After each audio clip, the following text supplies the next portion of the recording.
अस्सलामुअलैकुम वरहमतुल्लाहि वबरकातुहू। मेरे प्यारे दोस्तों, ऊँट की हड्डी जो आग में रखी थी वो ये बनकर हमने बन गई है, निकाली है। तो ये ऊँट की हड्डी है। तो ये तकरीबन तैयार होने के करीब है। ये कुश्ता बन गया है और ये छोटे छोटे पीस हमने कर लिए हैं। ये देखें, ये मैं हाथों से ये तोड़ता हूँ और थोड़ा थोड़ा ना इधर से तोड़कर फिर मैं खरल करने के लिए इसको तैयारी के मरहल से गुजारता हूँ। ये टूट जाती है।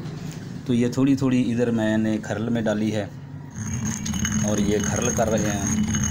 तो ये जब खरल हो जाएगी, सफूफ हो जाएगा, तो इसका अगला मरहला जो है ना वो शुरू करेंगे इंशाल्लाह। ये आधा किलो आपके पास ये ऊँट की अगले पाए की हड्डी का जो कुश्ता है, ये आधा किलो होना चाहिए। और आधा किलो आपके पास चूना होना चाहिए। चूना वो लेना है जो बनाने की तरकीब उसकी ये है कि 1 किलो चूना और 5 किलो दूध, इसमें तर करके खुश्क करना है चूने को। आधा किलो चूना होना चाहिए, आधा किलो ये ऊँट की हड्डी का ये कुश्ता होना चाहिए। ये बराबर वज़न आप इन्हें लेना है।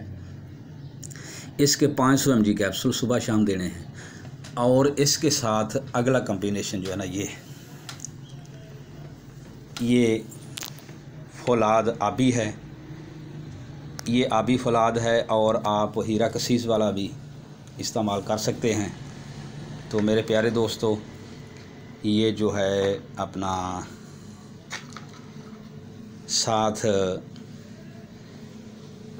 शब-ए-यमानी बिरियाँ ये आपने लेनी है। ये इसकी रेशो जो है ना ये है 5 तोले ये फौलाद होना चाहिए और शब-ए-यमानी 1 तोला होना चाहिए। ठीक है मेरे प्यारे दोस्तों, तो इसको दोनों को आपने फौलाद और शब-ए-यमानी बिरियाँ को इनको बराबर अपना 5-1 की रेशो से सफूफ बनाकर 125 mg कैप्सूल भरने हैं।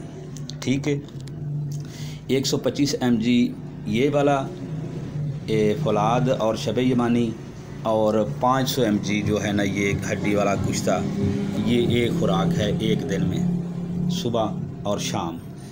ठीक, तो आगे दोपहर के वक़्त आपने अश्वगंध का सफूफ जो है ना, ये आपने अश्वगंध का सफूफ